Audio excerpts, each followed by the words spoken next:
Corona के इस दौर में जहाँ सेकंड फेज़ आया है वहाँ पे मरीजों की तादाद बढ़ती जा रही है, लोगों को दवाइयाँ नहीं मिल पा रही और हॉस्पिटल में ऑक्सीजन को लेके लोग परेशान हैं, उनको ऑक्सीजन नहीं मिल पा रही। ऐसे में होम्योपैथिक इसमें कितना कारगर सिद्ध होती है और होम्योपैथिक की ऐसी कौन सी मेडिसिन है जिससे जल्द से जल्द उस रोग का निदान हो जाए। हमारे साथ डॉक्टर साहब हैं। डॉक्टर साहब, क्या नाम है आपका? नीलेश गुप्ता। जी डॉक्टर साहब, कोई ऐसी कोरोना की दवाई जिससे कि इंस्टेंट रिलीफ मिले कोरोना से? देखिए, यहाँ पर है ना, मैं एक चीज़ क्लियर करना चाहूँगा। मैं कोरोना शब्द का इस्तेमाल नहीं करना चाहता हूँ, क्योंकि जिस किसी ने भी कोरोना शब्द का इस्तेमाल किया, एलोपैथी वाली कंपनियाँ उसे जेल में बंद करा देंगी या उसके खिलाफ कोई ना कोई एक्शन हो जाएगा। लेकिन मैं एक बात आपको बता सकता हूँ कि जब भी कोई भी महामारी फैली है तो होम्योपैथी ने एक बहुत बड़ा रोल अदा किया है पूरे विश्व के अंदर। और आज हम बात करें तो जो गले में इन्फेक्शन होता है तो हिप्पोजाइनम, मेरे हाथ में ये मेडिसिन है जिसका नाम है हिप्पोजाइनम, ठीक है। न्यूजीलैंड में लाखों पेशेंट इस दवाई से ठीक हुए हैं। और कोई भी इंसान थोड़ा भी पढ़ा लिखा है तो नेट पे जाए और डालिए हिप्पोजाइनम मटीरिया मेडिका। जब हिप्पोजाइनम मटीरिया मेडिका डालेंगे आप तो उसमें ये चीज़ आएगी कि ये लैरिंग्स की, थ्रोट की, लंग्स की इन्फेक्शन की बहुत बड़ी दवाई है, ख़ास करके ब्रोंकाइटिस। और जो ख़ास करके पेशेंटों में अमूमन देखा गया है जिनमें लंग्स इन्फेक्शन होता है, उनकी सांस अटक जाती है और सफोकेशन हो जाता है और उनकी डेथ हो जाती है। तो उस केस में एज एन प्रिवेंटिव, अगर आपको बलगम है, अगर आपको सांस की दिक्कत है, अगर आपको फेफड़े में इन्फेक्शन है, क्योंकि देखिए हमने और हमारे ग्रुप ने लास्ट वीक के अंदर करीब करीब 93 पेशेंट्स को ट्रीट किया जिसमें लंग्स इन्फेक्शन था। तो कोरोना के अंदर दो टाइप के पेशेंट आ रहे हैं सामने। एक जो जनरल कोवाइडी के पेशेंट, यानी उन्हें बुखार हुआ, कोरोना डिटेक्ट हुआ, कोवाइडी डिटेक्ट हुआ, तो ऐसे पेशेंट 2 दिन, 3 दिन, 4 दिन, 7 दिन में ठीक हो जाते हैं।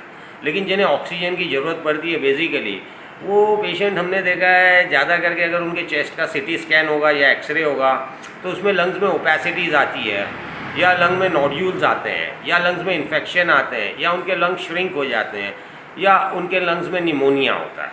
तो ऐसे केस में होम्योपैथी की ये जो दवाई है हिप्पोजाइनम और इसकी पोटेंसी है 10 m मीन्स 10 मिलियन। तो देखा गया है कि हिप्पोजाइनम 10 m जब हम एक ड्रॉप देते हैं तो पेशेंट 24 आवर्स में इन्फेक्शन से रिकवर कर लेता है। और न्यूजीलैंड जैसे देश में इसको यूज़ किया गया है। अगर आप नेट पे डालेंगे और जो कोरोना का प्रोटोकॉल आया है जिसमें होम्योपैथी मेडिसिन मेंशन की गई हैं, उसमें हिप्पोजाइनम का एक बहुत बड़ा रोल है। तो हमारा ये सजेशन है कि जो भी पेशेंट है, चाहे उसे इन्फेक्शन है या नहीं है, अगर वो 6 वीक में यानी तकरीबन 1.5 माह के अंदर एक बार अगर एक ड्रॉप दवाई लेता है तो उसका इम्यून सिस्टम बढ़ जाता है, उसके लंग्स का इन्फेक्शन ठीक हो जाता है। तो एक तो होता है कि आपको कोरोना हो गया और आपने कोरोना के बाद उसका इलाज कराया, तो सेकेंडरी पिक्चर है। जैसे लोग काढ़ा पीते हैं, कोई अदरक पीता है, अब जैसे बैद्यनाथ वाले ने हल्दी के ड्रॉप्स निकाल दिए, तो क्यों नहीं हम एक होम्योपैथी को भी ट्रायल दें, एक नया आयाम आए। और 6 वीक्स में आपको सिर्फ एक ड्रॉप लेनी है। आपको चाहे लंग्स में कंजेशन है या नहीं है, जो भी आज देखिए जितना पोल्यूशन फैला हुआ है, जिस हिसाब से पैक फूड खाया जा रहा है, जिस हिसाब से फ्रिज की चीज़ें यूज़ हो रही है, गर्मी का टाइम है, हर इंसान ठंडा पानी पिएगा, कोल्ड ड्रिंक पिएगा, तो ऑब्वियसली बट नेचुरल सर्दी खांसी होना है। और ये मौसम है ठंडी गर्मी का मौसम, जैसे कि आप देख रहे हैं बारिश हो रही है।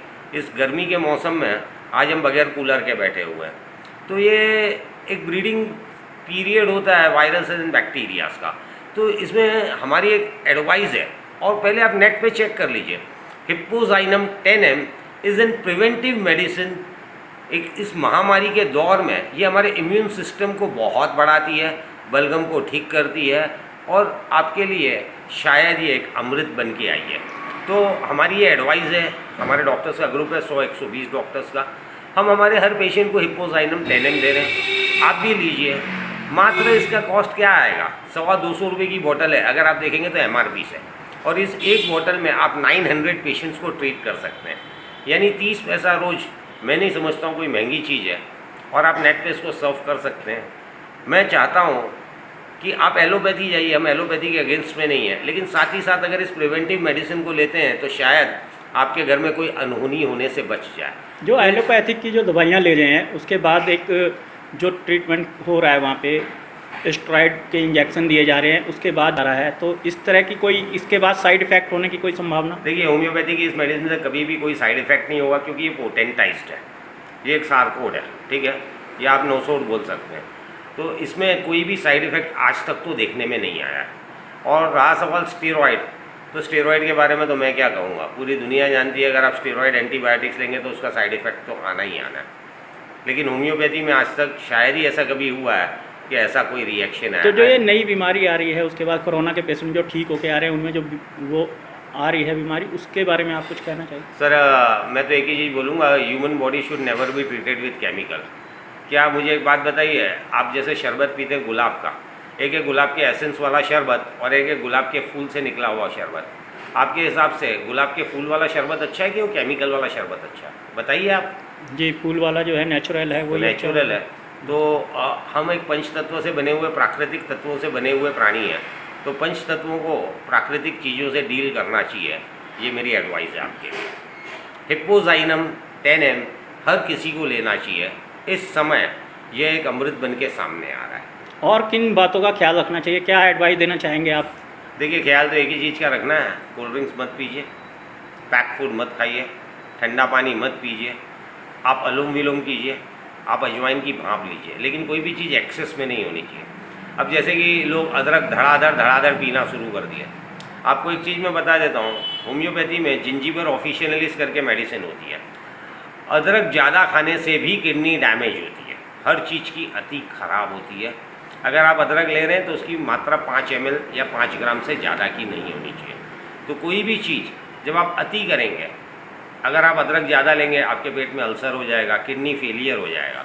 अब प्याज और लहसुन तो सभी खाते हैं, हम भी खा लेते हैं, लेकिन प्याज और लहसुन आयुर्वेद के हिसाब से विपरीत आहार है। अगर प्याज और लहसुन मिला के खाएंगे तो आपके इंटेस्टाइन में अल्सर होना ही होना। तो एक ही एडवाइस है, मिर्ची मसाले आप कम से कम खाइए, शुद्ध भोजन खाइए, इवनिंग मॉर्निंग वॉक कीजिए, बस ठंडी चीज़ों का ध्यान रखिए। जी, बहुत बहुत धन्यवाद। धन्यवाद सर, नमस्कार।